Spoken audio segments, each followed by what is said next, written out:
Assalamualaikum warahmatullahi wabarakatuh.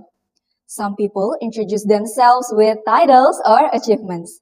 But today, you will remember me because of a simple question. If a boy and a girl are born in the same remote village with the same dreams and the same capabilities, do they have the same chance to succeed?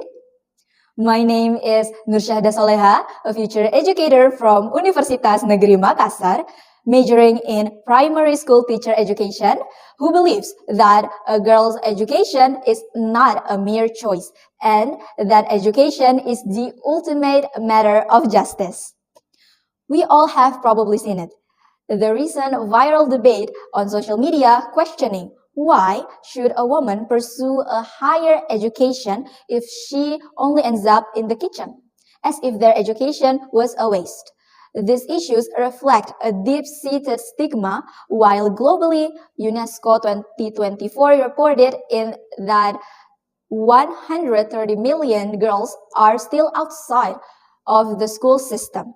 In Indonesia itself, data from BPS 2024 shows that in Papua, only 42.3% of girls attend high school, compared to the national average of over 70%.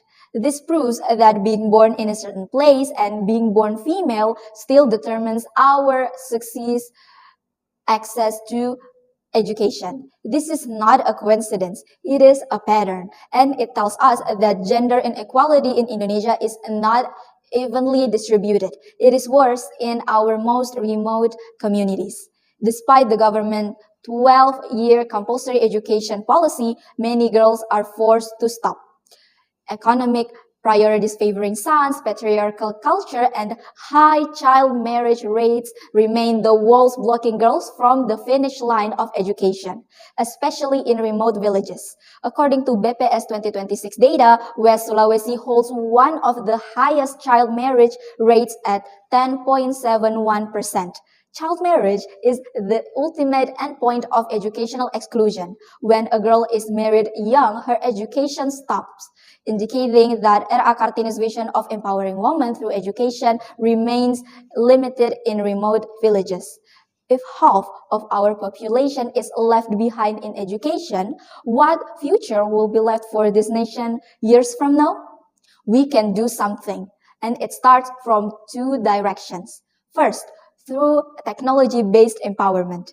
I propose Edu Friend for Girls, a website-based online platform designed as a mentorship ecosystem. This website is not just a study portal, it is a safe space where schoolgirls in remote areas can connect with mentors for career guidance, advocacy against early marriage, and mental health support.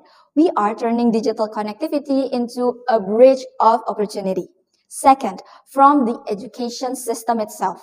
We learned from the Ethiopia's Girls Education Challenge, which reduced female dropouts rates by 30% through mentorship and gender-sensitive training.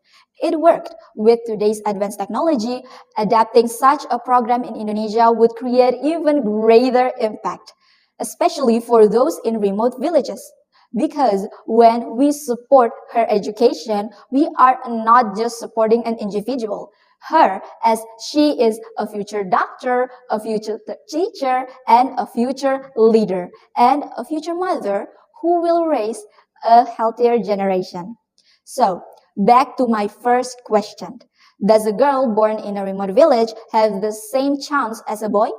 Not yet. But we can change that with action. When we educate a girl, we don't just change her life. We also change her village, her future children, and our nation. We don't have to accept inequality as a tradition because we have less than a decade left to meet the SDGs 2030 targets. And it won't build itself if half our population is left behind, especially in education. We must rise and claim the equality. I'm Syahda Sholeha. Together, let's build SDGs 2030 targets by making education a bridge for everyone's future, regardless of gender.